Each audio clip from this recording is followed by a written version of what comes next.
Oh my gosh.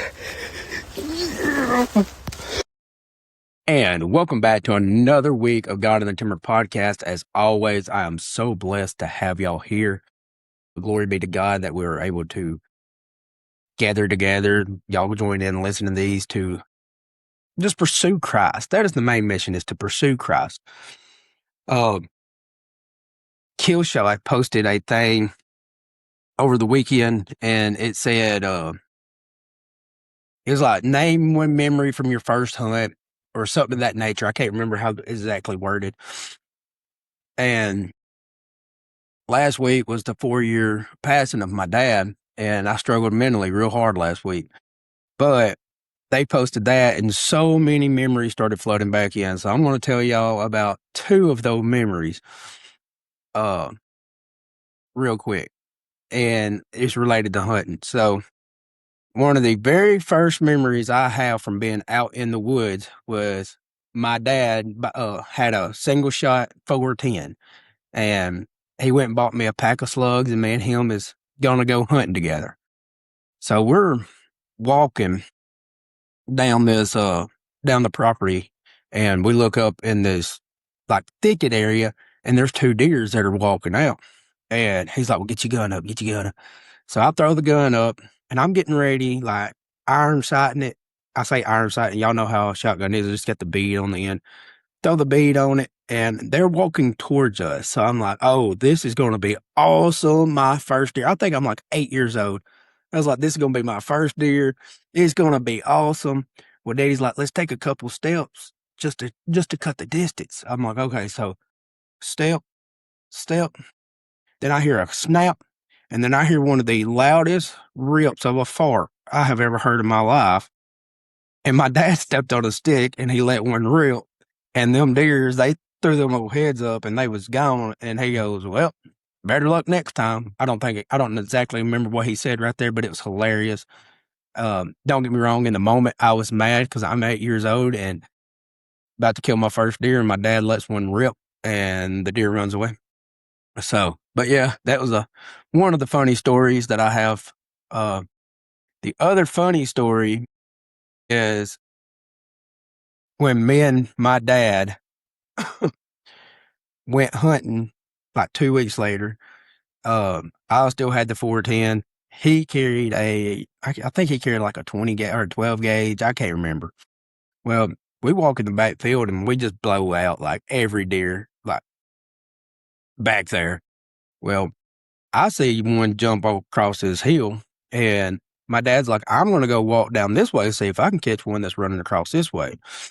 So he's like, my dad was injured in a wreck. So one leg was shorter than the other. He had to have his shoes built up. It was actually almost like exactly 1 inch, 1.5 inch that they had to be built up. And he can't run is where I'm getting with that. So he's like fast paced walking down there. Well, I still see this spike on the side of the hill, and I'm like, well, I'm going to shoot that spike right there.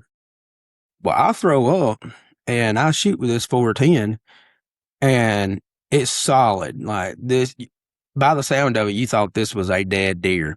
Well, Daddy turns around real quick, and comes back towards me. He's like, that one's dead. That one's dead. Yeah, no, there's a tree about that big around for the people that's watching on YouTube. It's probably about a little bigger than $50. For the people that's listening, it's about the size of $50, a little bit bigger. I center punched that mug with a 410. Just so y'all know, a 410 slug will not cut down a tree. So yeah, them were two great stories, great memories I have with my dad. I've told the story of my first ever deer on here. I might tell it again next week just to reiterate it. And that's another story, memorable story I have with my dad. So let's get right into the lesson. Now, I hope y'all are enjoying the stories, but more importantly, I hope y'all are getting something out of the lessons. This is our final lesson. This is lesson number 6. This is what ties everything together. And this is the bread and butter, I guess you can say, of this 6-week or this 6-part lesson. And this is something that I can give you scripture on. I can tell you so much things on it, but this is where you have to 100% put in the work just for you. So the title of it is Leave a Trail Worth Following. So if y'all remember at the very beginning of this series, I was like, by the end of it, I don't want y'all to be able to just say, "Oh, I'm a Christian." I want y'all to be able to say, "I'm a disciple of Christ." If you put everything that we have talked about in the past 5 weeks into practice, eventually you'll start going through if you haven't gave your life up to the Lord, I pray that you do. You'll start going through what they call the sanctification process, which means that you are drawing near to God. You are every day drawing near to Him. So you have the ability to leave a trail. Is that trail something that you would want your kids or somebody that's in the same position that you're in currently? Is that a trail that you would want them to follow? Or is that a trail that you're like, I wish somebody would stay off? There's a poem by Robert Frost. It says, 2 roads diverged in a yellow wood. I took the one less traveled by, and that has made all the difference in my life. So as Christians, a lot of times we have to cut a trail.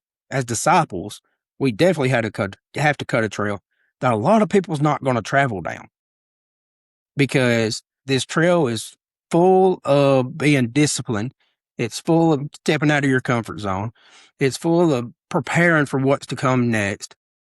Do you see a trend there? I just used our lesson topics for that. That's where how all this ties together. So let's get into it. Everyone leaves a trail. The question is not if you're leading, it's where you are leading them to. People are watching, especially your family, your friends, even your coworkers. They're not just hearing what you have to say, they are watching how you live. This final lesson shifts the focus outward. Faith was never meant to stop with inside of you. It is meant to move through you. So our scripture study comes from Deuteronomy 6:6-9. It says, teach these truths diligently to your children. In Psalm 78:4, it tells you that the next generation that will praise the Lord. And I want y'all to go through and read these. I just typed like little cliff notes off of it. 2 Timothy 2, verse 2, or chapter 2, verse 2, and trust what you've learned to faithful people who will teach others. And Matthew 28:19-20, go and make disciples. So our first point, your life is teaching something, whether it be to your kids, whether it be to your spouse, whether it be to, Jim Bob over there at the store. Your life is teaching something. Whether it be intentional or not, your life is setting an example. How you respond to pressure, how you handle conflict, how you prioritize your time, how you live out your faith. You may not feel like a leader, but someone is following your example. We all have a calling. And I'm not meaning like a calling like to do a podcast or to preach behind a pulpit or to be a deacon of a church. We all have a calling. We are all called to serve. So how are you going to handle that calling? Because there is somebody watching you. A lot of people out there that are against Christianity, they are looking at you just to watch you fail so they can use it against other Christians. And I'm not saying that you are never going to fail, because we hear that in the Bible that we're all going to fail. Romans 3:23, for all have sinned and fell short of the glory of God. So we are going to fall short. But how we handle that when we fall short is what's going to kind of chip out that trail for the non-believers, for the ones that's trying to hold a weapon up against us. Point number 2, faith doesn't multiply. It dies. Faith was never meant to stay contained inside you. What God teaches you is meant to be passed on. It's meant to be passed on to your kids, to your spouse, to your friends, to your coworker, to a person in passing. Your faith was meant to be passed on. It was not meant to be bottled up inside you. If the faith stops within you, it dies. But when it's shared out, it grows. So if we know faith is believing in the things that are not seen. And it tells us that in the Bible. I think it's in Hebrews. I can't remember exactly. So we're speaking to people that can't see things. So a lot of times they don't believe in it, that they can't see it. So like the wind, we cannot physically see the wind unless it is moving something. So we need to be the leaves in the wind and let faith move us so people can see what faith is through our lives. Point number 3. Legacy is built daily. Legacy is not built in big moments. It's built through daily consistency. Small actions, conversations, prayer, invitation, a moment of integrity over time. These shape the people around you. You don't build legacy later, you build it now. I've never once been to a funeral and somebody's talking about the legacy of that person after they died.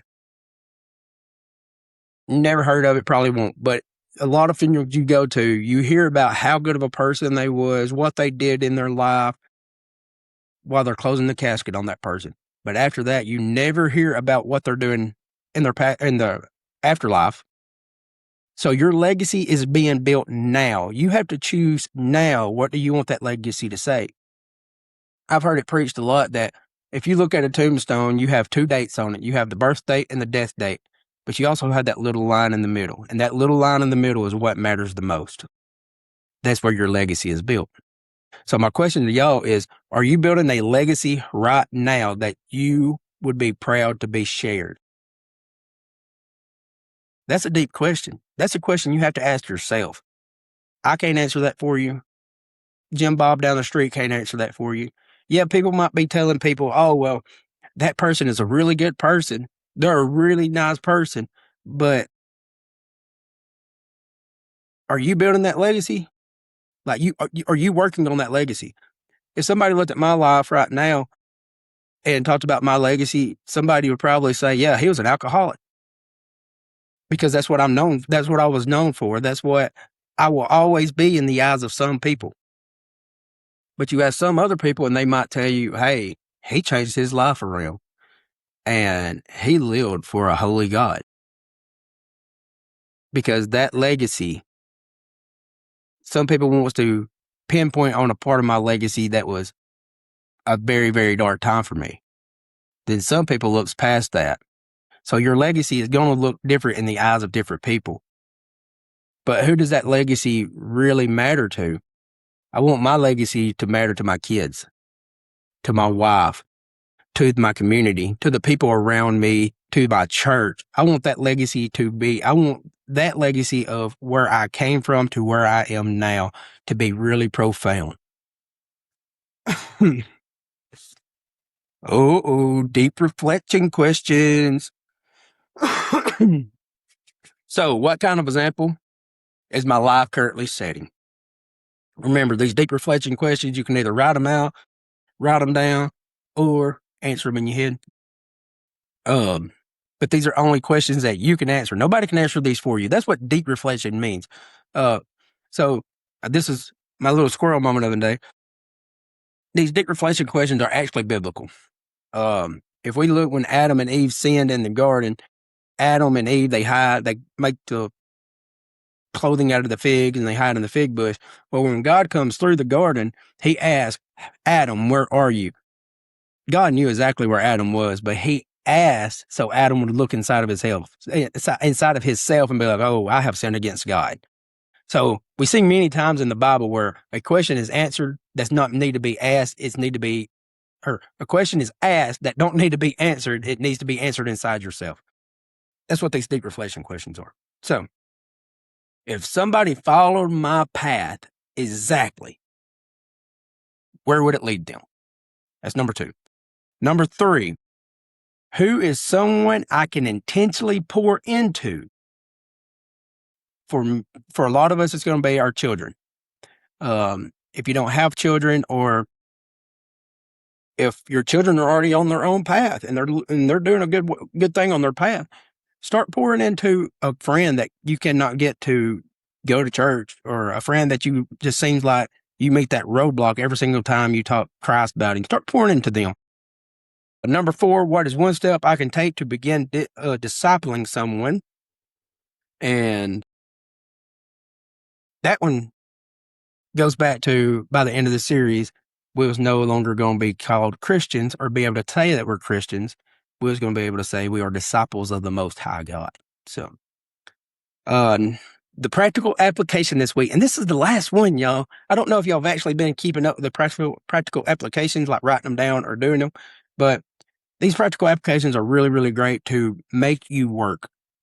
So this week, identify one person you can intentionally invest in. Have one meaningful conversation about faith with someone. Invite someone into something you're already doing. Be intentional with your example. The faith grows when it's shared. It dies when it's bottled up. In your closing charge, you are leaving a trail. Make sure it's one worth following. Don't just grow in your faith, pass it on. So y'all, this is not the end of your impact. This 6 weeks lesson is not the end of your impact. This 6 weeks lesson is just the beginning of your impact. So take everything that we have learned over the past 6 weeks, put them into practice, spread them to the world, spread them to the darkness of your communities, and just be a light. I guess this whole 6-week lesson could be summed up in that little sentence. Be a light in the darkest of places. So I want to thank y'all for joining in for these past 6 weeks. If you enjoyed these past 6 weeks lessons, comment, let me know, share something. I don't know how to get all the information. Comment, let me know on wherever you're listening at if you've enjoyed these past 6 weeks. We got some big things I cannot talk about just yet coming down the pipe. But I can tell y'all one thing. So I have been doing, because I think it will be announced on Monday on the...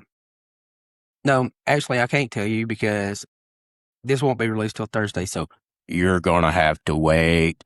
But I will give you one little piece of the pie. God in the Timber, I had to go through the Tennessee registration, stuff like that, to be able to actually make this into like a business. I can't do the nonprofit side of things yet. I can't remember. The woman told me it's like I have to be more established to do the nonprofit. So the brand of God in the Timber has been approved by the state of Tennessee, and it is now its own entity. So any types of donations, any types of giveaways, any types of merchandise sales actually goes on its own thing. And the breakdown of that is it's 100% goes to the ministry. I don't get paid. Nobody else gets paid. It's 100% to further the ministry. So yeah, so stay tuned. Next week, I'll probably, if you don't follow on the socials, if you follow on the socials, you'll get the whole you'll get the whole pie. And I'm here to tell you, it's a good sweet potato pie that your grandma used to cook. So y'all tune in next week. We have a guest coming on that is going to be related to the information that's coming down the pipe. I can't wait to share it with y'all. If you're enjoying these, if you're getting something from this podcast, like it, share it, review it. Check us out on social media.